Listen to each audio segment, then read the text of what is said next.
Kapin 40 ka mga panimalay ang naugdaw sa managlaing sunog sa Cagayan de Oro City, sulod lang sa usa ka adlaw. Kabumberuhan nagpaymangno sa publiko karong init ang panahon aron malikayan ang sunog. Ang detalye sa report ni James Paulo Yap. Pasado alas 2 sa hapon adlawng Lunes, miulbo ang usa ka dako nga sunog sa St. John Barangay Puntod sa Cagayan de Oro City. Paspas nga mikatay ang kalayo sa mga kabalayan sa lugar. Tungod gama lang sa light materials ang mga balay ug dikit-dikit pagyud ug kusog ang hangin niadtong tungura. Paspas nga miresponde ang mga personay sa Bureau of Fire Protection sa lugar ug sa kadako sa kalayo. Gisaka sa ikaupat nga alarma ang sunog. Initially, magkandak pag-imig about sa electrical. Pero na yung mga hungiyong, sir, na nakuha ninyo, pre? Ano namin nakuha nga kwan, mga evidence, kurente. Ano namin nakuha, puro subject puro sa investigation. Sa maong sunog, ug daw ang 32 ka mga panimalay, diin kapin 200 ka mga individual ang apektado sa sunog. Anasab sa 1.9 million pesos ang gibana-bana ang danyo sa sunog. Samtang wala pa manahuman og imbestiga ang kabumbiruhan sa nahitabong sunog sa Barangay Puntod.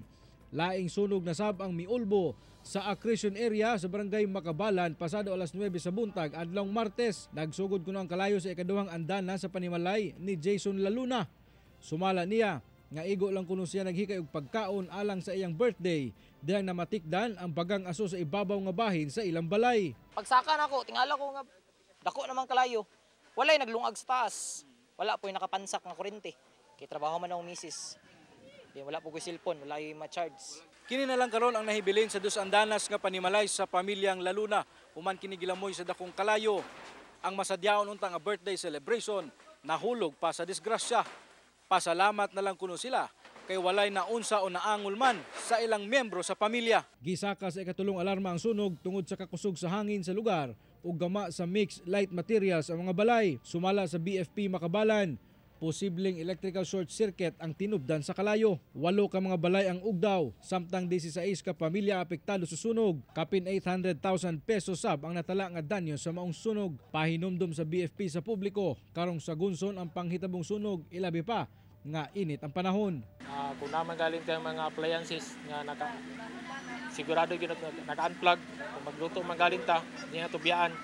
Na mga emergency, tawag mo sa MOA kay dali gimi may makaresponde. Kauban si Makoy Sempron o si Jaybert Pairat sa kamera. Ako si James Paulo Yap para sa One Mindanao.